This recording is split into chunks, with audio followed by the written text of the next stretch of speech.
अस्सलाम वालेकुम। Golden 120 vlog में आपको खुशामदीद कहते हैं।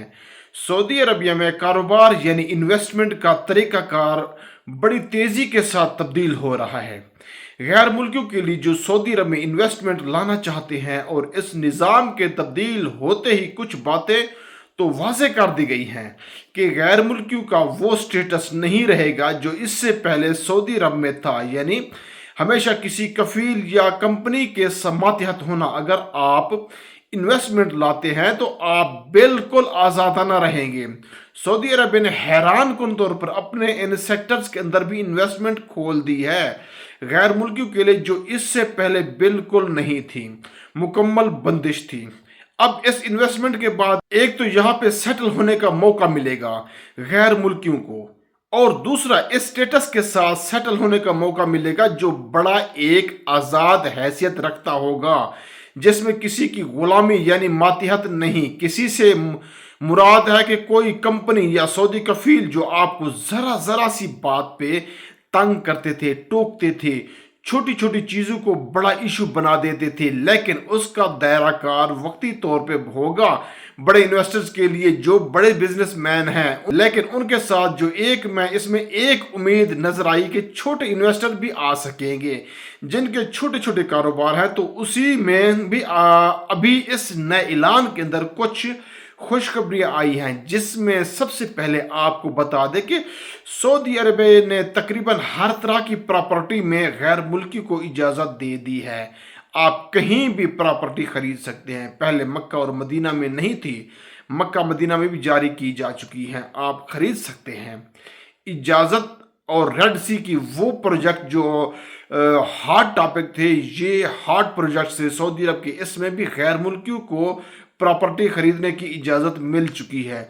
ये एक बड़ी बात। दूसरा ये कि आपने इससे पहले भी उसके मुतालिक सुन रखा होगा कि सऊदी अरबिया में महंगी महंगी नंबर प्लेट्स जो हैं वो जारी की जाती हैं।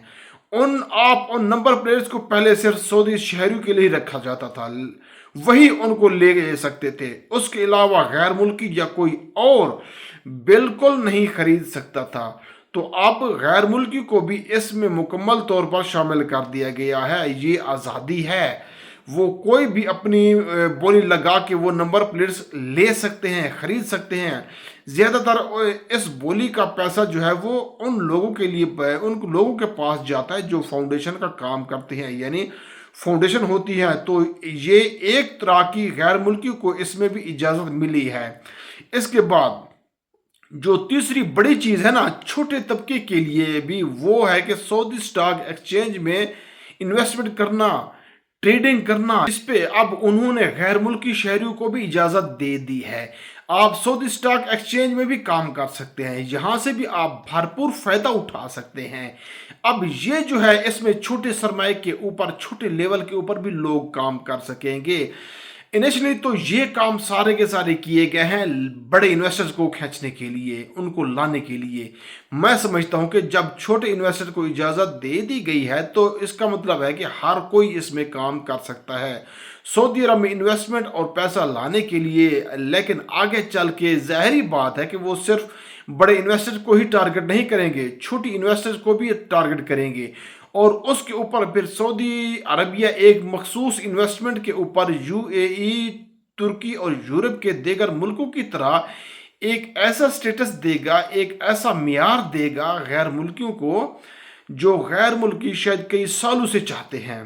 काश हमें ये स्टेटस मिलेगा या नहीं मिलेगा। हम इन्वेस्टमेंट के ऊपर एक ऐसा स्टेटस सऊदी अरब ने हासिल कर ली जो मुकम्मल आज़ादाना हो, मुकम्मल आज़ादी के साथ काम करें, क्योंकि सऊदी अरबिया जो रह चुका है वो जानता है ये रहने के लिए एक शानदार वीआईपी मुल्क है। हाँ, किसी के मातहत बंदा ना हो, कोई बुरा कफील ना मिल जाए, वरना यहाँ का अमन और अमान, यहाँ पे रिज्क की फरावानी, यहाँ का जो सुकून है वो दुनिया में कहीं और मुयसर नहीं है। अब देखिए इसमें किस हद तक एक गरीब तबके के लिए, गैर मुल्की को भी फ़ायदा हो सकता है। मुस्तकबिल में जाके क्या फ़ायदा होगा ये मेरा अल्लाह जानता है।